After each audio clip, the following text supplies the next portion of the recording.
it's called the rising sun. You know it's been the ruin many a poor girl. Oh Lord, Lord, I know I'm one. Bueno, un saludo para todos, espero que se encuentren muy bien. Buenas tardes, noches o días, dependiendo de la hora que estén viendo este video. Soy Christopher, soy el profesor de estudios sociales del proyecto de educación de adultos para el CTP de Punral. Hoy el día estaremos analizando uno de los temas de 10º año, que son los procesos de democratización de América Latina y la crisis de 1980, valorando algunos espacios y tomando en cuenta que el clima de la Guerra Fría todavía no ha culminado, todavía sigue esa tensión militar entre ambos países, entre Estados Unidos y la Unión Soviética. Y vamos a estar analizando este tema desde la perspectiva pues más neutral que se pueda y tomando en cuenta pues los elementos históricos que representa América Latina como bloque, como sus características políticas, económicas y sociales dentro de esta presentación que les tengo preparados para el día de hoy. Sin más que eso, iniciamos. El primer país que vamos a estar analizando el día de hoy es el proceso que ha pasado Chile para convertirse en una democracia consolidada, incluso modelo en muchos de sus procesos en América Latina. El primero de ellos, lo que vamos a estar analizando es que para los años 70 en Chile va a llegar un partido de orientación socialista, de orientación de izquierda, conocido como Acción Popular. Salvador Allende, que es el máximo representante de ese partido político en Chile, y que está al frente de ese partido de Acción Popular, representa una figura socialista de izquierda que llega al poder de manera pacífica y por vía electoral.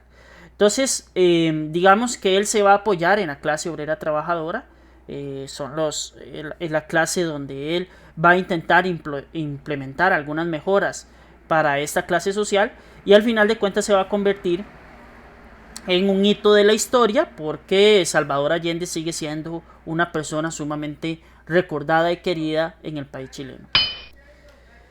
Primero que nada, Salvador Allende implementa algunas medidas para buscar beneficiar a la mayoría de la población, que es esa clase media precisamente, y lo que hace es nacionalizar primero que nada las actividades mineras que estaban a manos de compañías transnacionales.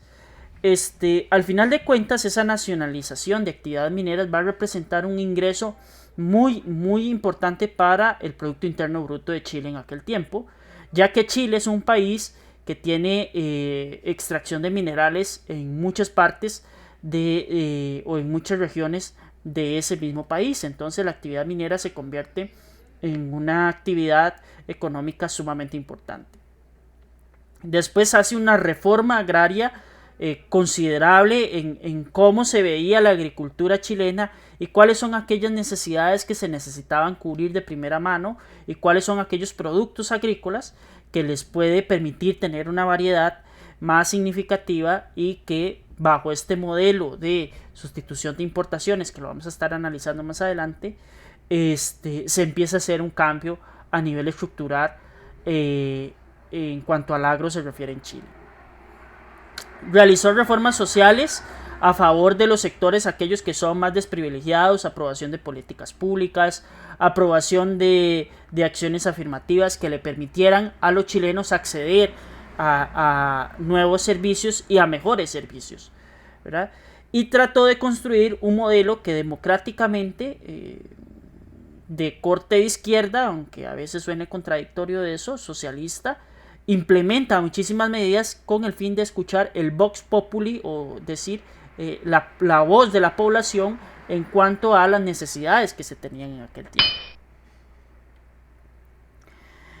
Sin embargo, la oposición, ¿verdad?, principalmente encabezada por los Estados Unidos, por el retiro de las empresas mineras que se les corta ese suministro, se les elimina ese privilegio a empresarios estadounidenses.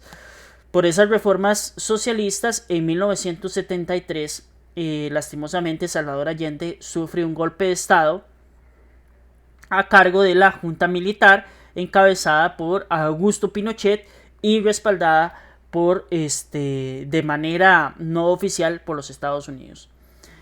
Cuando se llega a esta reforma, ¿verdad?, de este golpe de estado tan fuerte que hizo Augusto Pinochet, pues obviamente él empieza a retraer todos aquellos cambios que Salvador Allende había implementado para la clase media trabajadora, que obviamente la clase adinerada de Chile estaba afectada económicamente y políticamente, había perdido muchísimo poder y se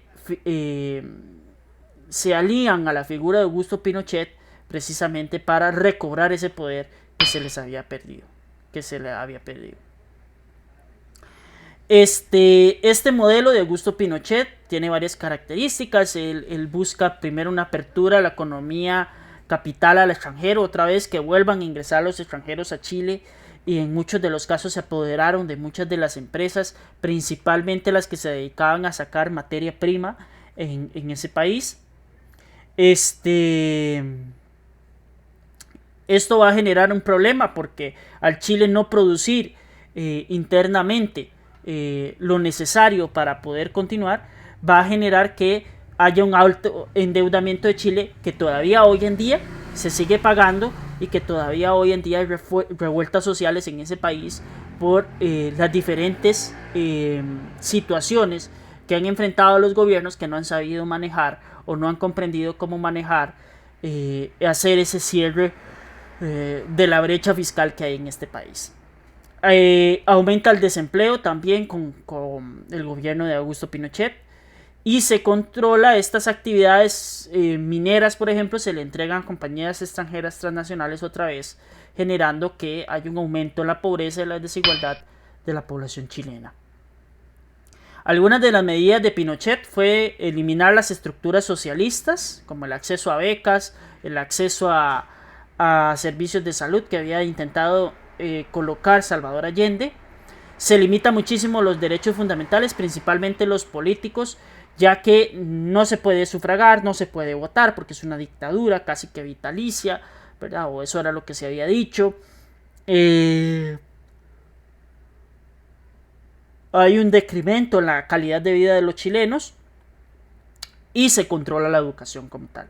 Entonces, al tener controlada la educación, se va a ir permeando poco a poco a la población de que se acepten las medidas de Augusto Pinochet, ¿verdad?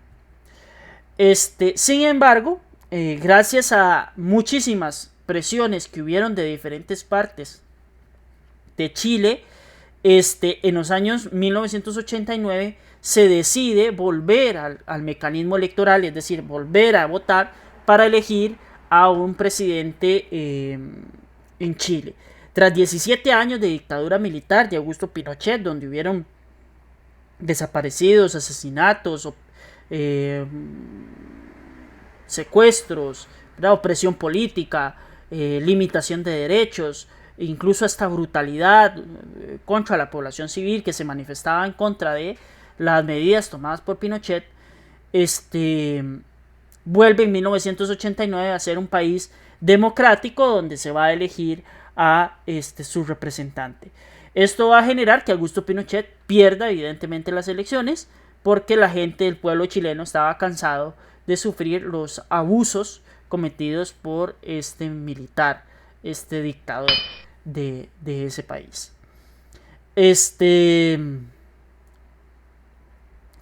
Pinochet financió su campaña, hizo una campaña inmensa con recursos privados y del Estado para tratar de ganar las elecciones de manera democrática. Sin embargo, no pudo contra su contendiente, con muchísimo menos recursos, pero con muchísimo más apoyo del pueblo, que es Patricio Aylwin, que asume el poder en 1990.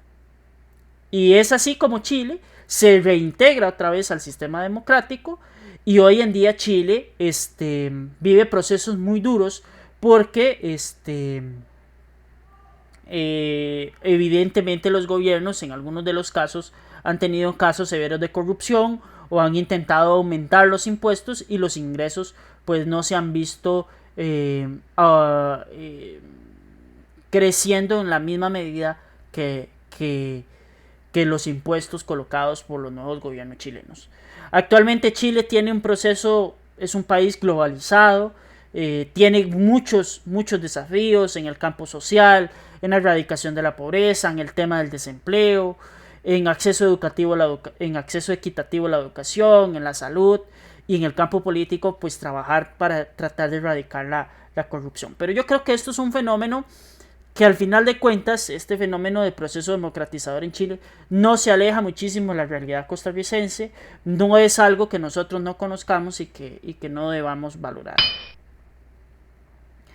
El siguiente caso es el caso de Venezuela, que bueno, hoy en día es uno de los países que tiene un decremento social muy grande debido a lo que yo considero la dictadura de Nicolás Maduro.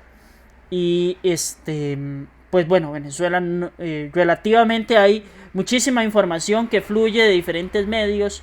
Los medios oficialistas dicen que Venezuela está bien y los medios externos pues dicen que no está del todo bien. Hay manifestaciones de que el gobierno de Nicolás Maduro no es tan bueno ni tan lindo como él lo pinta, puesto que hay migraciones extremas de Venezuela hacia Colombia, por ejemplo, o de venezolanos que vienen a vivir acá a Costa Rica, o de venezolanos que mudan o se mudan hacia los Estados Unidos, y eso va a generar que haya muchísimos problemas. Bueno, entre 1908 y 1935 estaba un señor, Juan Vicente Gómez.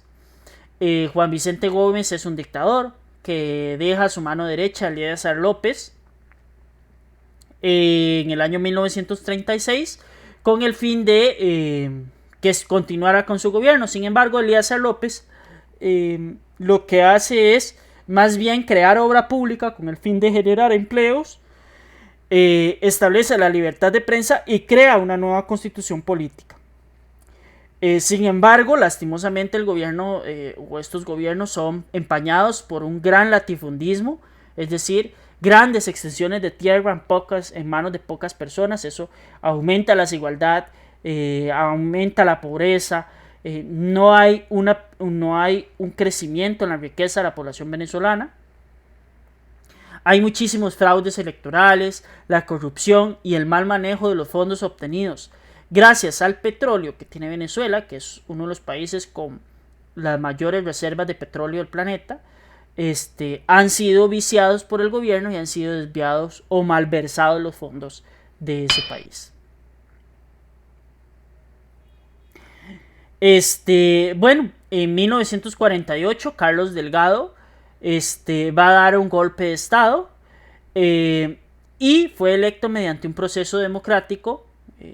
Carlos Delgado da un golpe de estado y 2 años después entrega un proceso democrático para que se organice el país, donde queda presidente el coronel Marcos Pérez Jiménez, quien intentó modernizar el ejército, acumuló una gran fortuna para el pueblo venezolano y invirtió muchísimo dinero en obra pública precisamente para generar empleo y pues generar que haya un cambio significativo en la vida de los venezolanos. En 1958, al no observarse los resultados esperados y por la intervención de los Estados Unidos, se empieza otro movimiento popular para otro movimiento democratizador en ese país, donde queda Rómulo Betancourt, donde este señor restaura otra vez el sistema democrático tal cual y nosotros lo podemos vivir en este país, ¿verdad? Y después aparece la figura de este señor que es Hugo Chávez. Hugo Chávez llega al gobierno basado en ser un gobierno sumamente nacionalista, de corte de izquierda, populista, simpatizante de las ideas y la filosofía colocada por Fidel Castro en Cuba, bajo el mandato de Hugo Chávez. Él propone una revolución que se llama la Revolución de la República Bolivariana de Venezuela, basado en la figura de Simón Bolívar, o eso es lo que daba a entender el señor Hugo Chávez. Y él plantea una serie de reformas agrarias, actividades turísticas, industriales, crediticias, lo que se va a llamar el famoso socialismo del siglo XXI. Obviamente las clases más adineradas de Venezuela, al verse perjudicadas muy fuertemente por las medidas colocadas en Hugo Chávez, que buscaba más bien beneficiar en demasía al pueblo, va a generar que haya una fuerte oposición en ese país. Sin embargo, Chávez se va a sostener por el apoyo popular de la clase media trabajadora de Venezuela. Él estuvo en el poder por casi 13 años, hasta su muerte, por un cáncer, y deja a su mano derecha en el poder, o instaurado en el poder, o le propone a los venezolanos la idea de seguir con la filosofía de Hugo Chávez, que es el señor que está actualmente, que es Nicolás Maduro, que en opinión personal ha llevado un camino muy, muy difícil, muy complicado, y pues ahorita hay una ola de violencia muy fuerte en Venezuela, puesto que es un país que ha devaluado tremendamente su moneda gracias a los bloqueos, obviamente, internacionales que ha recibido de parte de los Estados Unidos y la Unión Europea. Y Nicolás Maduro gana por un margen muy estrecho de elecciones. Incluso el opositor, que es Enrique Capriles Ramdonsky, dijo que hubo fraude en esas elecciones, ¿verdad? Y en ese movimiento murieron 14 personas, y hoy en día sigue siendo Venezuela un país que políticamente y económicamente está muy inestable, y su situación empeora, por lo menos para lo que podemos observar como comunidad internacional. El otro caso que vamos a tener es el caso de Argentina.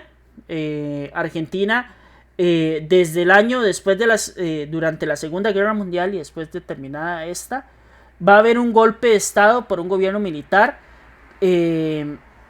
encabezada por Ramón Castillo. Era un gobierno totalmente desprestigiado, plagado de corrupción, el que había anteriormente a Ramón Castillo. Y cuando se da el golpe de estado, pues el pueblo es bastante agradecido. Entre ellos, Estados Unidos, que van a reconocer este gobierno como el legítimo gobierno de la República de Argentina.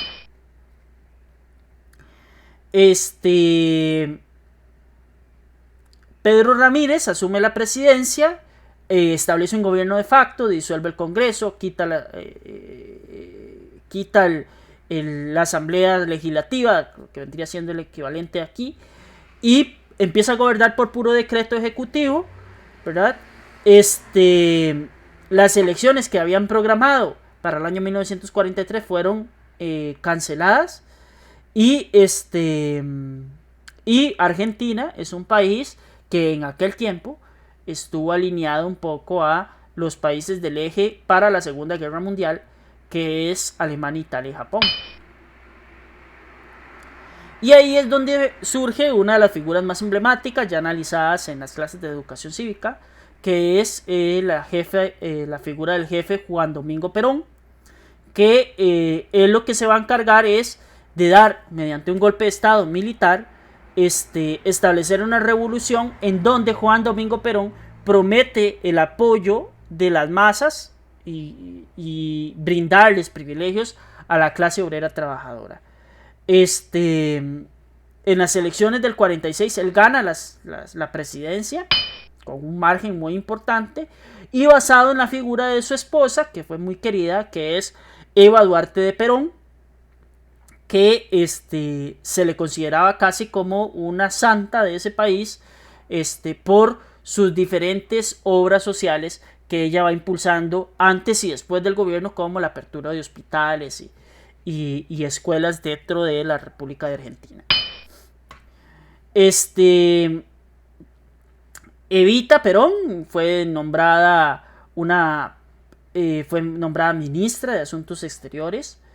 Ella reconcilia a la República de Argentina con los países vencedores de la Segunda Guerra Mundial, España, Italia y Francia.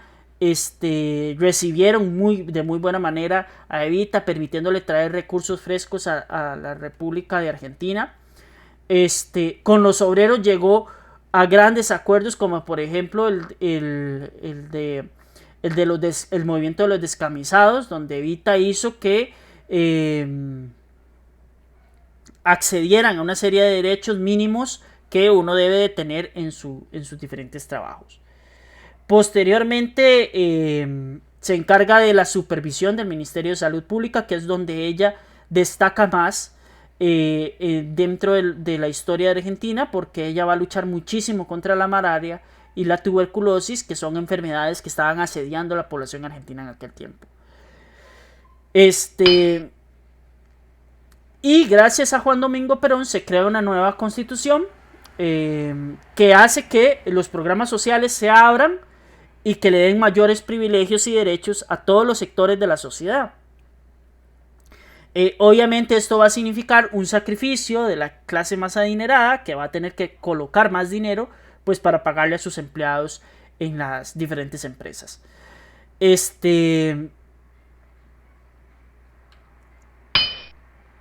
Juan Domingo Perón va a seguir en el poder durante bastante tiempo y sigue haciendo cambios importantes, como la nacionalización de compañías de recursos públicos que estaban a manos de compañías extranjeras. Monopoliza el mercado exterior, diciendo que el Estado es el que se va a encargar de trabajar con el comercio exterior, y se pagó muchísimo de la deuda que se debía de la República Argentina, y sanó muchísimo las finanzas públicas. Sin embargo, por su filosofía y por su forma de pensar, el acceso al crédito externo fue bastante difícil. La filosofía que dicen que Juan Domingo Perón colocó se llama justicialismo. Hay otra gente que dice que se llamaba populismo puro, ¿verdad? Ya que se basaba en esas grandes masas.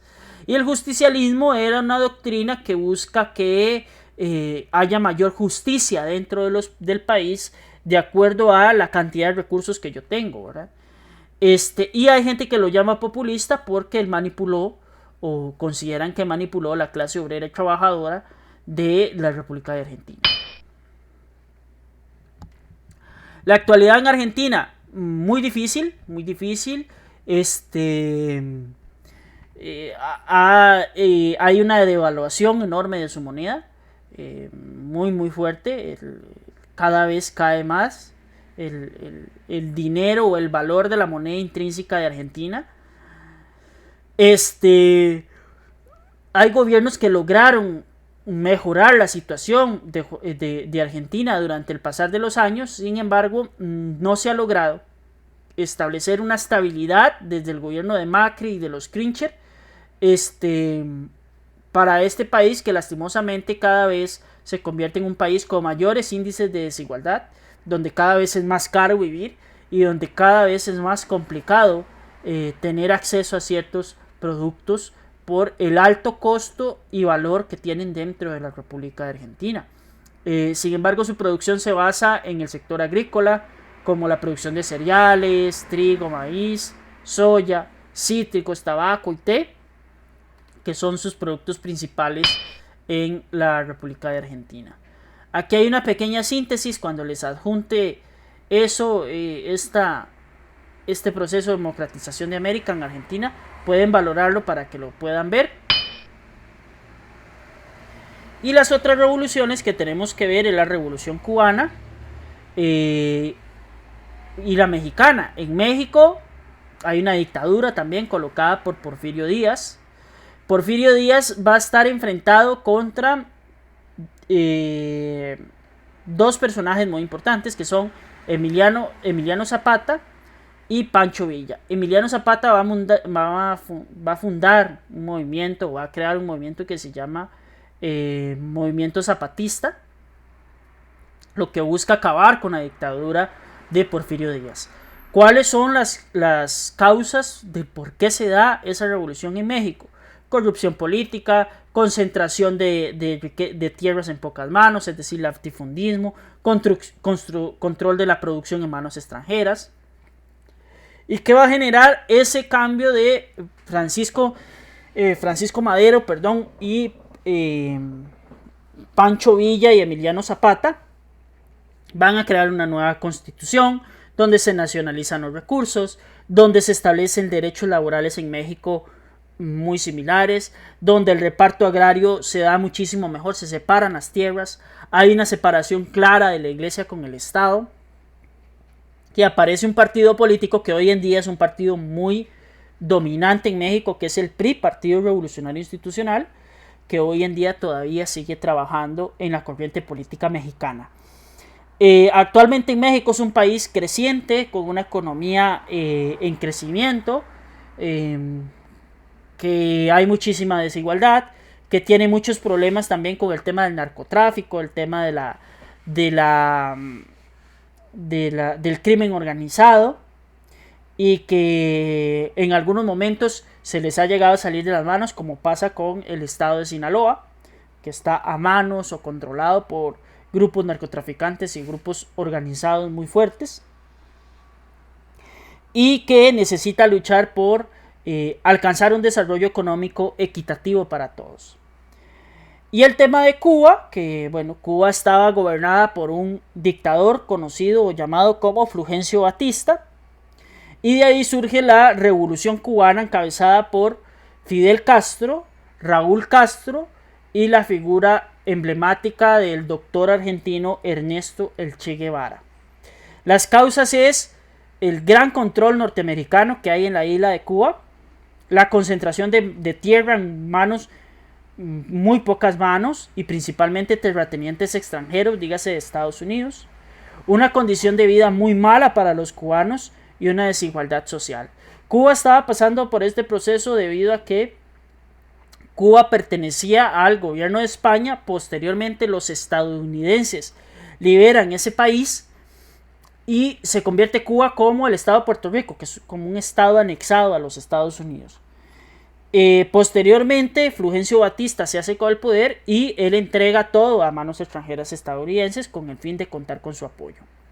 Cuando Raúl y Fidel Castro dan el golpe de estado con la figura emblemática de Ernesto El Che Guevara, ellos crean una reforma agraria, una reforma educativa y cultural. Hay una diversificación de la producción. Hay una limitación en cuanto a cuántos extranjeros pueden invertir en ese país. Se establece un gobierno socialista de partido único o partido comunista cubano, que hoy en día todavía sigue controlando ese país. Hay un gobierno de 50 años a cargo de Fidel Castro hasta su deceso. Y Estados Unidos, al tener un país tan cercano, con filosofía de izquierda, basado en lo que profesaba la Unión de Repúblicas Socialistas Soviéticas, su enemigo durante la Guerra Fría, decide establecer un bloqueo comercial por el mandato del presidente John F. Kennedy, como medida de presión del gobierno al gobierno cubano por volver a la democracia o por volver a un candidato o un líder político que administrara Cuba, que fuera de buenos ojos para los Estados Unidos. Después se va a acrecentar la situación del bloqueo comercial con el tema de los misiles y la crisis de los misiles, que estuvimos hablando de ella durante la clase de la Guerra Fría,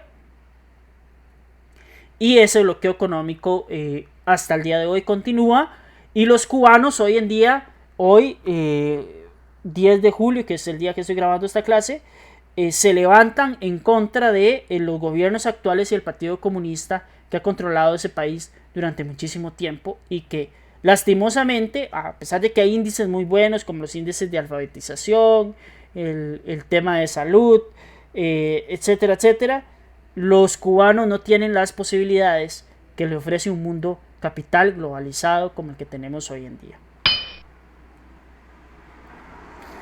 En el caso de Centroamérica tenemos el caso de Guatemala, Salvador y Nicaragua, donde Guatemala estuvo gobernada por Jacobo Arbenz, un líder militar sumamente represivo, ¿verdad? Guatemala va a ser un país que va a estar en constante conflicto interno, en guerras civiles internas, y aparte de eso va a estar en conflicto con países hermanos como Honduras, por ejemplo, o El Salvador. Hay muchísimas guerrillas patrocinadas, muchas por Estados Unidos y la Unión Soviética, que apoyaban diferentes bandos. Y es hasta el año 1996, gracias a la intervención del gobierno de Costa Rica y la participación de Óscar Arias Sánchez, que se firman los acuerdos de paz en Guatemala. En el caso de El Salvador, hay un grupo guerrillero que aparece, que es el Frente Faramundo Martí para Liberación Nacional, que busca, pues, mediante presiones militares, quitar los gobiernos represivos de El Salvador. Gobiernos sumamente corruptos, gobiernos que habían empobrecido a El Salvador, oligarquías sociales, es decir, clases sociales muy privilegiadas y muchísima desigualdad. En El Salvador es o tengo dinero o no tenía nada para aquel tiempo. Y para mí el año 1991, igual con la intervención del señor Óscar Arias Sánchez y el gobierno de Costa Rica, finaliza la guerra y se firman los acuerdos de paz.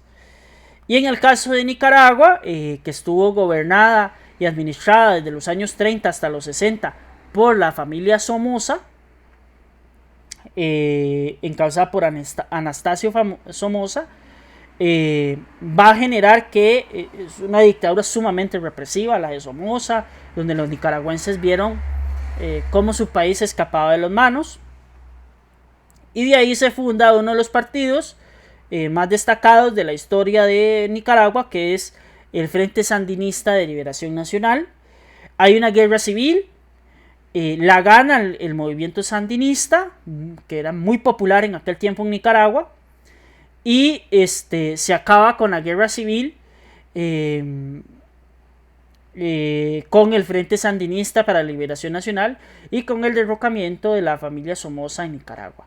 Hoy en día la perspectiva de Nicaragua ha cambiado muchísimo. Parte de las personas que lucharon en contra de la familia Somoza, como el señor presidente de Nicaragua actualmente, Daniel Ortega, aparentemente se olvidaron de la historia por la que habían luchado y contra lo que habían luchado, y hoy en día Nicaragua, lastimosamente, con el dolor del alma, vive en un sistema político muy cerrado, donde Daniel Ortega pues maneja todos los medios de comunicación, y la oposición es sumamente represiva, como está pasando actualmente. ¿Qué problemas tenemos en América Latina actualmente? Narcotráfico, pobreza, desafíos de equidad, seguridad, sostenibilidad, corrupción e impunidad, dependencia política. Pero esto lo vamos a estar analizando más adelante durante el curso lectivo. Aquí en la presentación hay algunos videos que les pueden ayudar a reforzar el tema que estamos desarrollando y que les puede servir de mucho.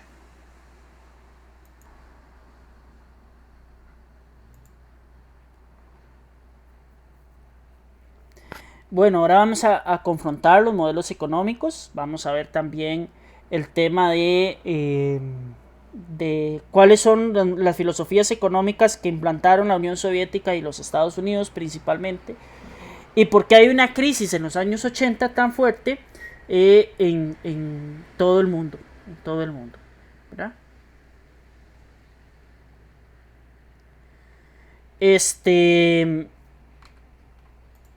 Los dos modelos económicos ya los hemos escuchado. Es el capitalismo contra el comunismo, ahí disculpen el Safis, o el capitalismo contra el socialismo, que una vez terminada la Segunda Guerra Mundial son las dos economías florecientes, ocupadas de manera diferente, muy diferente de trabajar, pero que hay un enfrentamiento directo entre los sistemas económicos de Estados Unidos y la Unión Soviética. Eso es evidente, y tenemos que analizarlo como es debido. El capitalismo que propone los Estados Unidos manifiesta que el gobierno necesita una república democrática para poder salir adelante, y que los salarios son pagados de acuerdo a la fuerza de trabajo que se tiene en el sistema capital.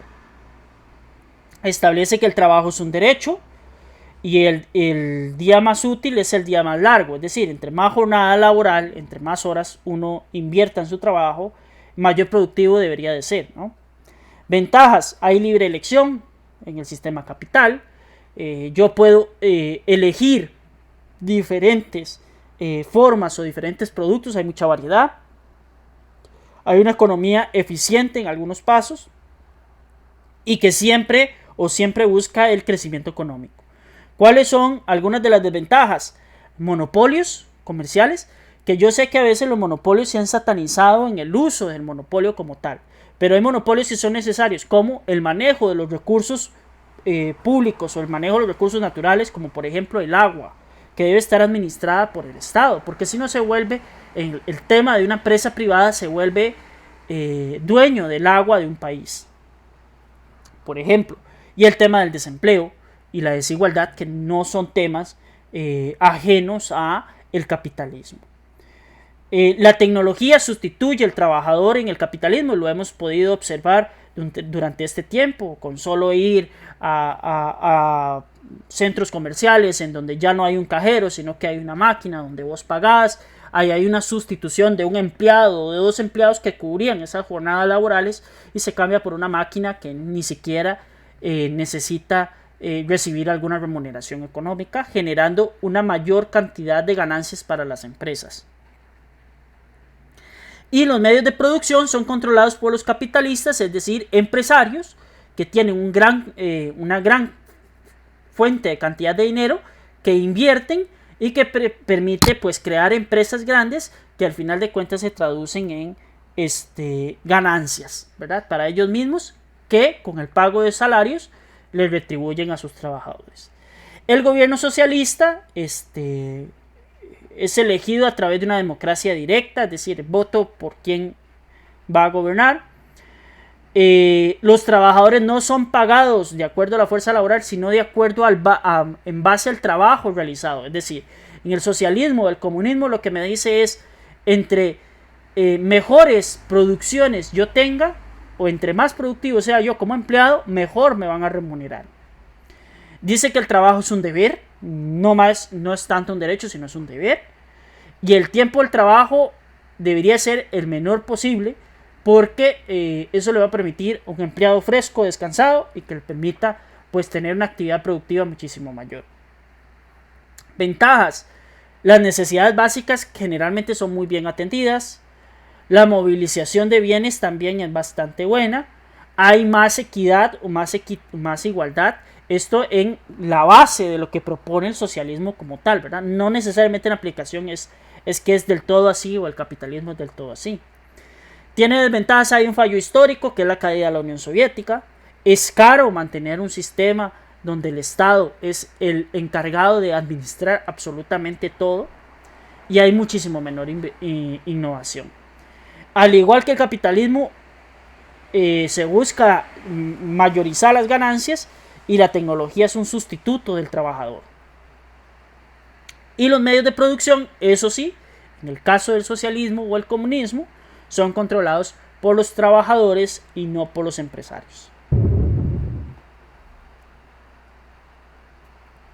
Aquí hay un cuadro comparativo del sistema socialista y del sistema capitalista, ¿verdad? Donde el sistema capitalista, por ejemplo, ¿quién toma las decisiones?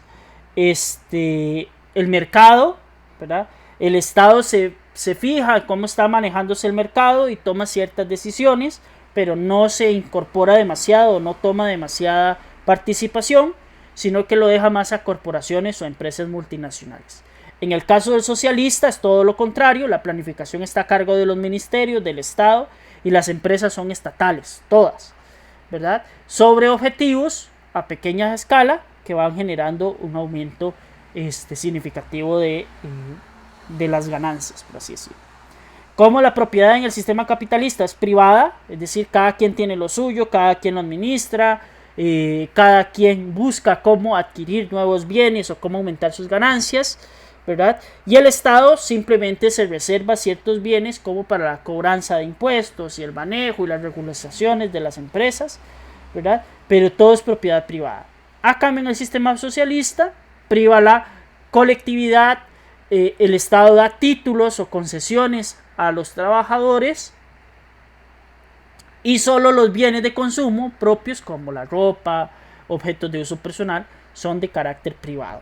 Es decir, la mayoría de bienes son de carácter público. ¿Quién dirige la producción en el caso del sistema capitalista? Los empresarios, los dueños de las fábricas, los dueños de las empresas, que son los que manejan cómo distribuir su empresa. Acá bien, el sistema social es el Estado el encargado de planificar con sus ministerios y las empresas deben ajustar sus planes de acuerdo a los objetivos que se colocan por parte del gobierno central. ¿Cuál es la filosofía económica? En el sistema capital, dice que hay diversas clases sociales porque no hay un reparto equitativo, mientras que en la clase comunista o socialista, todos reciben un salario por igual, excepto que con la diferencia de que entre más productivo sea, mayor va a ser mi remuneración. No hay desigualdades tan pronunciadas como en el sistema capital, pero si usted no trabaja, simplemente no va a recibir o percibir ingresos. ¿Cómo se fijan los precios? El Estado, pues, en el sistema capital fija los precios de los bienes públicos, mientras que en el Estado socialista son los organismos de planificación los encargados de eso. ¿Qué papel tiene el Estado en el sistema capital? Garantizar que se cumplan los derechos económicos, políticos y sociales, ¿verdad? Recaudación de impuestos. Y el Estado en el sistema socialista es el que toma básicamente todas las decisiones. ¿Verdad? ¿Qué es lo que va a pasar en los años 80? ¿O qué es lo que va a ocurrir en los años 80? Va a haber una crisis por el petróleo. El petróleo es un mineral extraído a partir del combustible fósil y la descomposición de los animales prehistóricos que hay en el planeta. El petróleo le dicen el oro negro y mucha gente dice que el petróleo es como la sangre para el cuerpo humano en la tierra en cuanto a nivel de economía se refiere. El petróleo es un recurso finito que se va a acabar en algún momento y que es nuestra fuente principal de energía para todo tipo. Energía combustible, energía eléctrica, energía cinética, etcétera, etcétera.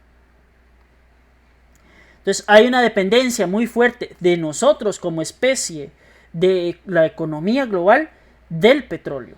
De hecho, tanto es así que cuando el petróleo aumenta de precio, los productos aumentan de precio y cuando bajan también lo hacen de manera significativa. ¿Qué va a pasar?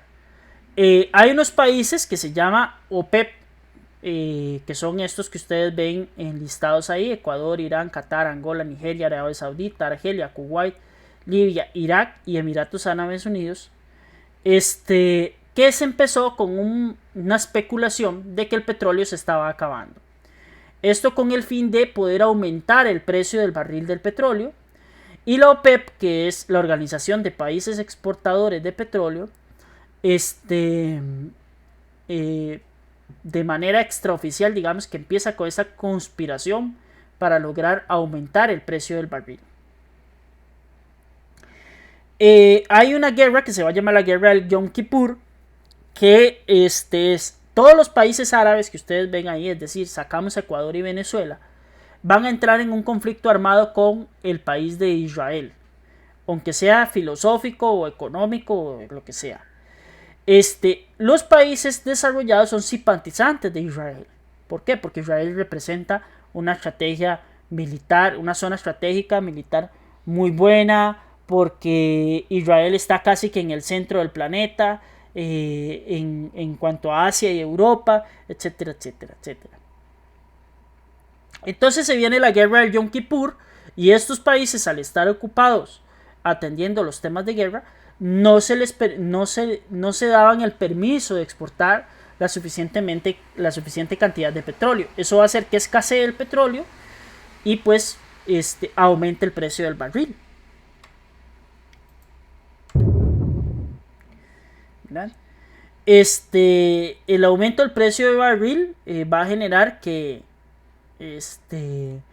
muchos países busquen la exploración de petróleo. Por ejemplo, el caso de México, Canadá y los países de la República Escandinava, Suecia, Noruega, que empiezan a buscar sus fuentes propias de petróleo para no depender de lo que hacía la OPEP o los Estados Unidos en cuanto a la obtención de este precioso mineral. ¿Verdad? Consecuencias de esa crisis del petróleo: se frena el crecimiento económico, crece muchísimo la inflación, es decir, cada vez está más caro los productos, aumenta el desempleo, las industrias cierran porque no pueden comprar la materia prima que necesitan, etcétera, etcétera. Y de ahí se impulsa el nuevo modelo político, que es el modelo neoliberal, a partir de los años 30 y muy consolidado en los años 80 y 90. Y lo que busca el modelo neoliberal es liberar todas esas empresas y que sea el mismo mercado el que se regule, siempre y cuando paguen los impuestos.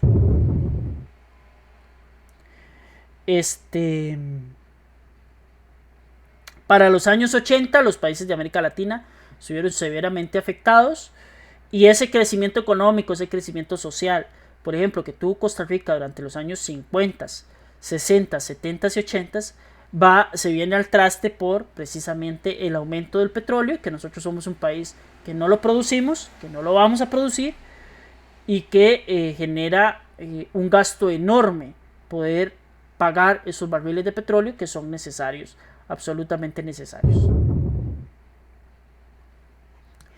Factores que propiciaron esa crisis: el endeudamiento eterno, el aumento del gasto interno, las tasas de interés que son muy elevadas, los tiempos de pago que eran muy extensos, etcétera, etcétera. Y de aquí se plantean los planes de ajuste estructural, que son una serie de préstamos que piden los países, los estados, a organismos internacionales como el Banco Mundial o el Fondo Monetario Internacional, que lo que pedían estas organizaciones es una reestructuración del Estado, ¿verdad? Sin embargo, hoy en día, con estos planes de ajuste estructural, realmente la reducción del tamaño del Estado, por lo menos en Costa Rica, no se dio, casi ningún país de América Latina. Y los precios han ido subiendo poco a poco. Esto lo vamos a estar analizando más adelante. Lo valoraremos más adelante cuando veamos historia de Costa Rica. Vamos a estar hablando de qué se tratan esos planes de ajuste estructural.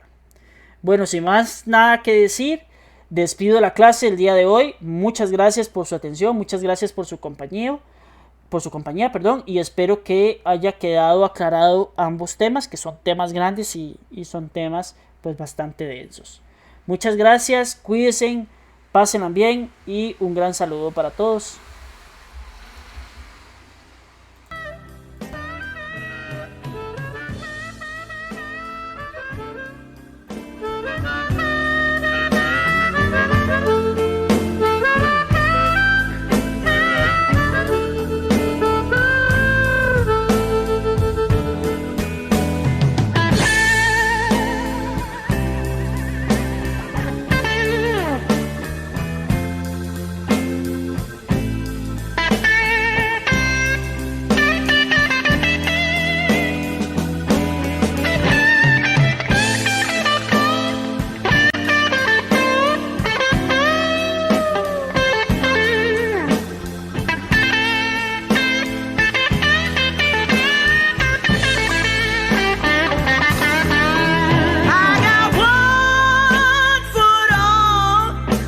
That